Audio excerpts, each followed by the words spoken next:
So I'm going to give the Republican Party, the GOP, 3 steps to becoming a viable party again and to start making sense and to actually become patriotic, which is something they haven't been in a very long time.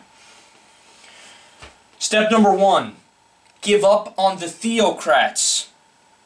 The theocrats are the people who fight for basically a Christian nation. Now, these people like to pretend like the United States has been a Christian nation forever, but these people have also never read the Constitution. Because if you pick up the Constitution and you read it, you find out very quickly that in fact there is a separation of church and state, and there's no religious test for office, and there shouldn't be. So let go of the social issues. You're going to lose them. In fact, you've already lost them. Just look at the tides of history. Forget talking about abortion. Forget talking about gay marriage. You're going to lose on that one with time. Forget talking about these anti-immigration sentiments that you guys have all felt for such a long time. Drop the evangelicals.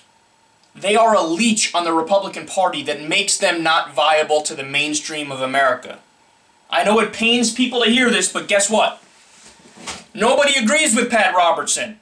There's 20%, 25%, maybe 30% at most, and I'm being generous here, that listen to Pat Robertson and say, nailed it. And frankly, those people are quite funny to the rest of us. Step number 2, grandfather in the existing safety net programs. In other words, don't come for unemployment. Don't cut Social Security. Don't cut Medicare. Don't cut Medicaid. You're done on those. The American people have spoken. You lost. The American people love those programs. This isn't me speaking. This is the data speaking. This is the polling speaking. These are facts. Cut any one of those programs or talk about cutting those programs, right? And you're kaput. You're done. And the funny thing is, the Republicans already know this. They know this. Why do you think Paul Ryan had to stop calling his plan for Medicare a voucher program? And they came up with that goofy name. What was it?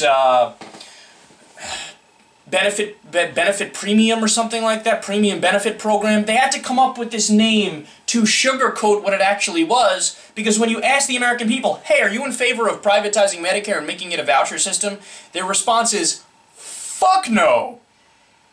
Medicare is a guaranteed benefit system the way it exists right now. And it should stay that way. Because as a matter of principle, and as a matter of common sense, and as a matter of basic morality, we all kind of understand that our elderly people shouldn't be on their own. They should be allowed to get health care. This isn't radical stuff. This is very common sense, normal stuff that other countries have decided, yeah, that's exactly right. And in this country, this is the only country where the conservatives run in the opposite direction, and they're basically trying to, as wolves in sheep's clothing, come in and dismantle the social safety net programs. Grandfather those programs in, stop talking about them, stop trying to cut them. Look guys, I'm talking about this for your own survival. Hopefully I'll get some Republicans that listen to this and take the larger message to their crowd, right?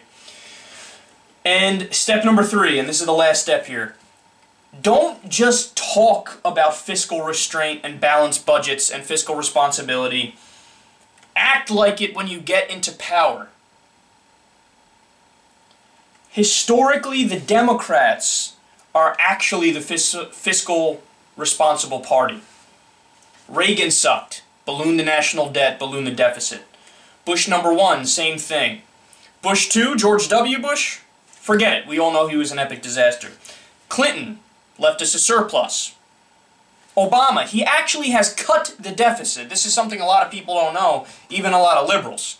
The deficit when he came into office was $1.4 billion. Now it's 1.2, right? And for the national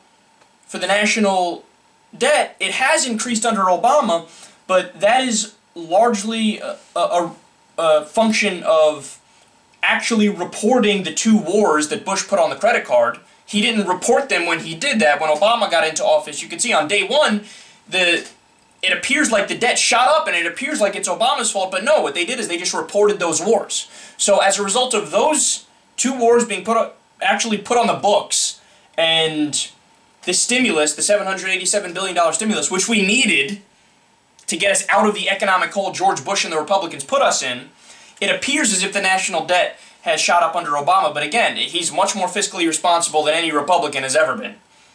Okay? So, Republicans, don't just talk about fiscal responsibility. Practice what you preach.